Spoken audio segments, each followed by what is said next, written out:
SynthFest 2024. I'm here on the booth from Christian, and he has a very unique synthesizer. You maybe know for 2 years there was an article about an upcoming new synthesizer discovered from the past.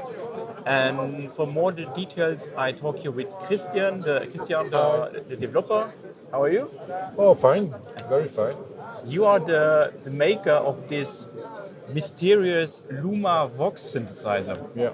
Yeah. How does the project come from it?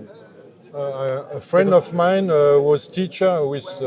He made a project. He want every year. He made the projects. He makes a project with students, and they are working on a movie or a report or documentary.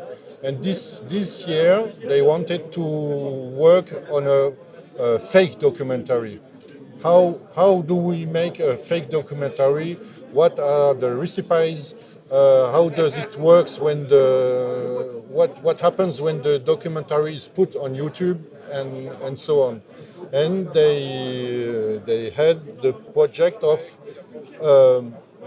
people who are inventing a machine who does not exist, not yet, before the other, and they wanted to make synthesizer before the Moog and the ARP and so on. What was the name of this inventor? I don't remember it was a little three girls in the students. They wanted it must be a woman. Okay, yeah, but a woman engineer in the 60s it's not possible. So she will have a brother, and the brother is electronician, technician. He can build the modules, but the woman wants her synthesizer. She wants his own synthesizer, and her name was Louise Voksinski. And the brother was Marc Voksinski. So Louise plus Marc Voksinski make Luma Vox. It was. How long do you work on this project or on this? I have on the beginning. I had 3 months to build the synthesizer. So it's functional synthesizer. Yeah, it was very short, and I thought, how can I make a synthesizer in 3 months?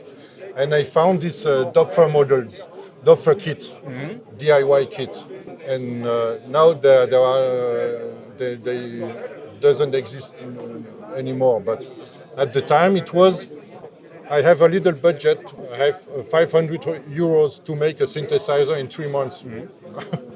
It was a little project at the beginning, and just after that come the COVID, and all was stopped. So I had time. I had 1 year time, and I work 4 or 6 months on the story of the Luma Vox. It was the more longer as the build of the machine. Okay. And it was, and you were also the part of the consulting for the students that you have the right things that's not obvious that it's at the beginning it's a fake. Yeah, it was the project was we are building a story. And we put the story on YouTube, and the second part of the project is what happens when we put a false fake documentary on YouTube. We press and we wrote about it and said, wow, great. And so obvious you have some trouble, is it real or it's not real? Yeah. And how do you preserve or how do you see the coverage? So what the people are writing about it? Was it very good to see? Or? You have to apply the recipes of the fake documentary. So you must have official technician who put the caution of a real, and he tested in machine, and he say, oh, Oh, it seems very old. This is very intelligent. And so on and so on. And he said this is a machine built in '68. Because I remember from the coverage and from the people commenting, there were people saying, yeah, this is not possible in the 60s, and this is not possible. Yeah, but you have the technician who say, sure, it works. And we have the little book with all the notes and pictures and photograph of Louise who is playing with, and we have the letters and all this stuff was. And this stuff you also faked. Yeah, all is fake. It's also massive work. It was a student who made Louise Voksinski on the pictures. It was Louise. And two weeks after, a YouTuber called Heinbach in Deutschland, in Germany, everybody know Heinbach. Heinbach said, this story is too beautiful to be real, because he's very it's not anybody. Too good. Yeah, and I went on the internet address in the movie, and I don't see nothing about Louise Voksinski. So for me, it's a fake. And at this day, everybody was looking for what is not real on this machine. And I think people say, the knobs are not 60s, and this is not possible. Yeah, but this, for example, these knobs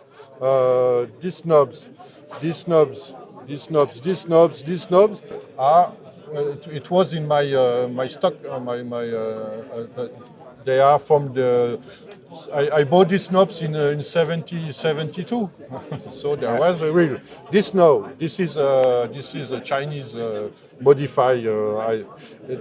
There were knobs like this one, but I take off the crown, and then put make a hole, and I put white paint, and it was faster than make knobs with a 3D pointer. And you made only one. Yeah, this is the one and only. It's this model, And but it's still a synthesizer. It works. it's a real synthesizer.